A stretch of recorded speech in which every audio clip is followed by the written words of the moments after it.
क्या आप कल्पना कर सकते हैं कि दुनिया में कभी एक ऐसी लाइब्रेरी थी जिसे जब जलाया गया तो उसकी किताबें हफ्तों और महीनों तक जलती रही। एक ऐसा विश्वविद्यालय जहां पहुंचने के लिए, दाखिला पाने के लिए केवल अमीर होना काफी नहीं था, बल्कि वहां के द्वारपाल के कठिन सवालों का जवाब देकर अनुमति अंदर जाने की मिलती थी। यह केवल ईंट पत्थरों से बना एक विश्वविद्यालय नहीं था, बल्कि मानवता के इतिहास का वो स्वर्णिम मस्तक था जहां पूरी दुनिया का ज्ञान आकर नतमस्तक हो जा रहा था। जब यूरोप के अधिकांश हिस्से अंधकार युग में डूबे थे और वहां कबीलाई संघर्ष चल रहे थे, तब भारत की इस पावन धरती पर धर्मगंज नामक पुस्तकालय की 9 मंजिलों में रखा ज्ञान ब्रह्मांड के रहस्यों को सुलझा रहा था। यह कहानी नालंदा की है, और नालंदा की कहानी केवल इसके वैभव की नहीं, बल्कि उस अदम्य भारतीय मेधा की कहानी है जिसने शून्य से लेकर अनंत तक का सफर तय किया और फिर अंत में एक ऐसी त्रासदी का सामना किया जिसने मानवता के सामूहिक विवेक को सदियों पीछे धकेल दिया। आज नालंदा की कहानी हम आपको सुनाने वाले हैं। नालंदा की ऐतिहासिक कहानी को सुनने के साथ साथ इसे अपनों के साथ साझा कीजिएगा, ताकि भारत के विरासत के बारे में लोगों को पता लग सके और भक्ति बुक से जुड़िएगा भी जरूर। अब शुरुआत करते हैं कि नालंदा की स्थापना किन परिस्थितियों में हुई।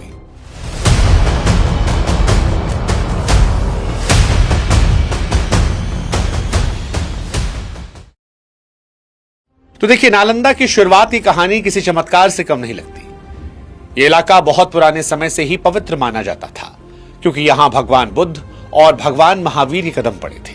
लेकिन एक यूनिवर्सिटी के तौर पर इसकी असली पहचान गुप्त साम्राज्य के दौरान बनी थी। आज से करीब 1600 साल पहले राजा कुमार गुप्त प्रथम ने इसकी पहली नींव रखी थी। यह वो दौर था जब भारत हर क्षेत्र में तरक्की की ऊंचाइयों पर था, और यह राजाओं के सपने जैसा था। एक सपना जहां पर ऐसी दुनिया बसाई जाए जहां दुनिया भर का सारा ज्ञान एक छत के नीचे मिल सके। कुमार गुप्त के बाद जितने भी राजा आए, उन्होंने इसे और भी बड़ा और भी भव्य बनाया। ये यूनिवर्सिटी केवल सरकारी पैसे से नहीं चलती थी, बल्कि आम जनता और किसानों का भी इसमें बहुत बड़ा दिल था। उस समय के करीब 100 से ज्यादा गांवों की कमाई यानी लगान इस यूनिवर्सिटी के खाने पीने और रखरखाव के लिए खुशी खुशी दान किए जाते थे। धीरे धीरे ये एक छोटा सा इलाका नहीं, बल्कि ज्ञान की एक ऐसी इंटरनेशनल राजधानी बना जहां की चर्चा दुनिया के कोने कोने में होने लगी। नालंदा में प्रवेश पाना बहुत कठिन था। जानते क्यों? दरअसल नालंदा में एडमिशन लेना आज के किसी भी बड़े कॉलेज से कहीं ज्यादा टफ था। यहां केवल पैसा या सिफारिश के दम पर घुसना नामुमकिन था। यूनिवर्सिटी के मुख्य दरवाजों पर जो रक्षक बैठते थे, उन्हें द्वार पंडित कहते थे। वो केवल सिपाही नहीं थे, बल्कि अपने आप में बहुत बड़े विद्वान थे। चीनी यात्री हेनसोंग ने खुद अपनी डायरी में लिखा कि उसे भी प्रवेश के समय इन द्वारपालों के कठिन सवालों का सामना करना पड़ा। अगर कोई छात्र नालंदा में पढ़ने का सपना लेकर आता, तो सबसे पहले गेट पर खड़ा करके इन पंडितों द्वारा बहुत ही कठिन सवालों का जवाब देना पड़ता। वे छात्र की दिमागी ताकत, उसके बोलने का तरीका और उसके ज्ञान की गहराई को अच्छी तरह से परखते थे। इतिहास बताता है कि 10 में से 2-3 छात्र ही इन सवालों के जवाब दे पाते थे और वही अंदर जाने की परमिशन पाते थे। यह व्यवस्था इसलिए बनाई गई थी ताकि पूरी दुनिया को यह मैसेज मिले कि नालंदा में वही पढ़ेगा जो वाकई में ज्ञान का असली हकदार है। यह दुनिया का पहला ऐसा संस्थान था जहां सिर्फ और सिर्फ आपकी काबिलियत की कद्र की जाती थी। नालंदा की वास्तुकला भी बड़ी खास थी। उस जमाने में इंजीनियरिंग का सबसे बेहतरीन उदाहरण नालंदा की इमारतें थी। यह पूरी यूनिवर्सिटी लाल ईंटों से बनी थी और इसकी खूबसूरती देखकर बाहर से आने वाले यात्री दंग रह जाते थे। इसमें रहने के लिए 11 बड़े बड़े हॉस्टल और कई बड़े सुंदर मंदिर बने थे। हर छात्र के रहने के लिए एक अलग कमरा होता था, जिस पर रोशनी और ताजी हवा आने का अच्छा इंतजाम किया गया था। कमरों के अंदर पत्थर की बेड जैसी चौकियां थीं और दीवारों में अलमारियां बनी थीं, जहां छात्र अपनी किताबें रखते थे। हेनसोंग लिखता है कि यहां की ऊंची इमारतें इतनी ऊंची थी कि वो बादलों को छूती हुई लगती थी। परिसर के अंदर घूमने के लिए बहुत बड़े बड़े बगीचे, 7 बड़े तालाब थे जहां नीले कमल के फूल खिला करते थे। यहां की नालियों का सिस्टम इतना जबरदस्त था कि आज के आधुनिक शहरों के इंजीनियर भी देखकर हैरान हो जाते हैं। नालंदा का पूरा इलाका एक शहर जैसा था जो अपने आप में पूरी तरह से व्यवस्थित था। क्या आप जानते हैं कि नालंदा के पुस्तकालय धर्मगंज में क्या क्या सुरक्षित था? देखिए, नालंदा की असली ताकत उसका पुस्तकालय था, जिसे धर्मगंज कहते थे। धर्मगंज का अर्थ है धर्म का पहाड़। यह कोई आम लाइब्रेरी नहीं थी, बल्कि 3 बड़ी इमारतों में फैली हुई थी, जिसका नाम रत्नासागर, रत्नोदधि और रत्न रंजक था। रत्नोदधि नाम की इमारत तो 9 मंजिल ऊंची थी और इसमें लाखों की संख्या में हाथों से लिखी गई अनमोल किताबें मौजूद थी। यहां केवल धर्म की बातें नहीं होती थी, बल्कि मेडिकल साइंस, अंतरिक्ष का विज्ञान, गणित, दर्शन शास्त्र और तर्क शास्त्र का ऐसा भंडार था जो उस समय दुनिया में कहीं और नहीं मिल रहा था। बहुत से लोग सोचते हैं क्या वाकई किताबें इतनी ज्यादा थी? देखिए, हकीकत तो यह है कि पांडुलिपियां ताड़ के पत्तों और चर्म पत्रों पर लिखी गई थी और उन्हें सुरक्षित रखने के लिए खास तेल और लेप का इस्तेमाल होता था। ये वो जगह थी जहां महान आर्यभट्ट जैसे वैज्ञानिकों ने ब्रह्मांड के रहस्यों पर रिसर्च की। हालांकि आर्यभट्ट गुप्त काल के शुरुआती दौर के थे, लेकिन उनका गहरा जुड़ाव इसी क्षेत्र और इस संस्थान के बौद्धिक मार्गदर्शक के रूप में रहा। यह लाइब्रेरी पूरी दुनिया के लिए ज्ञान का एक ऐसा बैंक थी जिसकी कमी आज का इंटरनेट भी पूरी नहीं कर सकता। अब इस वीडियो को सुनते वक्त आपके मन में सवाल आएगा कि नालंदा में रहने वाले शिक्षकों छात्रों का जीवन कैसा था। तो देखिए, नालंदा का रोज का जीवन अनुशासन और शांति के साथ बीतता था।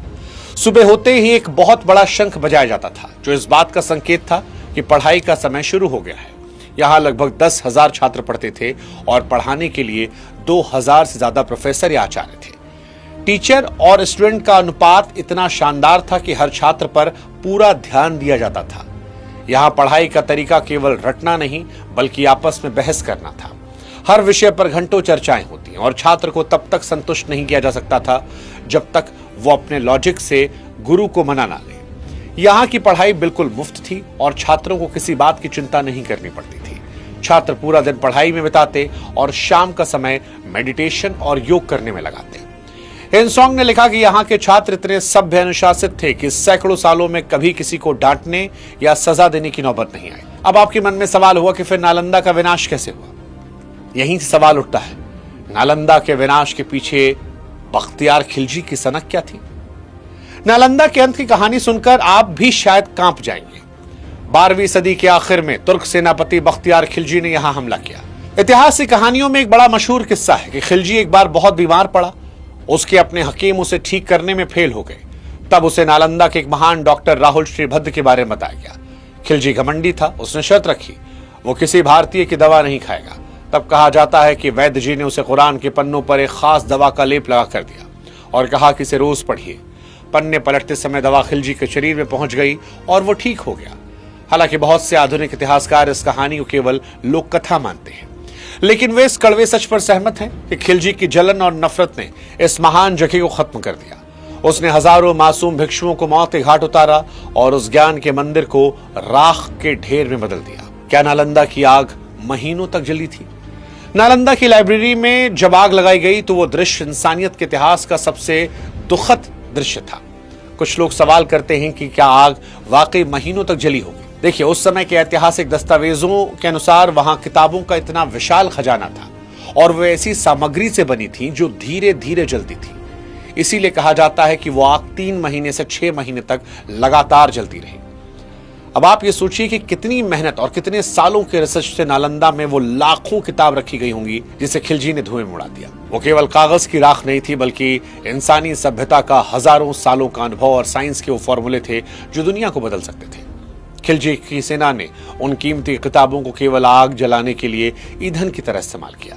जो जानकारी दुनिया को कई 100 साल आगे ले जा सकती थी, वो एक हमलावर की छोटी सोच की वजह से मिट्टी में मिल जाती है।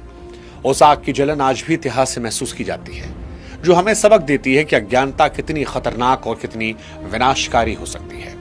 खैर, आज के दौर में नालंदा के अवशेष से हम क्या सीख सकते हैं? देखिए, सैकड़ों सालों तक नालंदा मिट्टी के ढेर के नीचे दबा रहा, लेकिन इसका नाम कभी मिटा नहीं। कुछ विद्वान कहते हैं खिलजी के आने से पहले ही बौद्ध केंद्रों को मिलने वाला राष्ट्रीय सहयोग कम होने लगा था, लेकिन खिलजी का हमला वो आखिरी प्रहार था जिसने नालंदा का वजूद मिटा दिया। 19वीं सदी में जब इसकी खुदाई की गई तो वो दुनिया के सामने भारत का वो गौरवशाली चेहरा वापस ला रही थी जिसे लोग भूल गए थे। आज नालंदा को यूनेस्को की वर्ल्ड हेरिटेज साइट का दर्जा मिला है। वहां की लाल ईंटें आज भी चुपचाप खड़ी रहकर बताती हैं कि हम अतीत में कितने महान थे। भारत सरकार ने अब फिर से नालंदा यूनिवर्सिटी को एक नए रूप में शुरू किया है। ये हमें बड़ा सबक सिखाता है कि आप इमारतों को तोड़ सकते हैं, किताबों को जला सकते हैं, लेकिन ज्ञान पाने की जो भूख हमारे खून में है उसे खत्म नहीं कर सकते।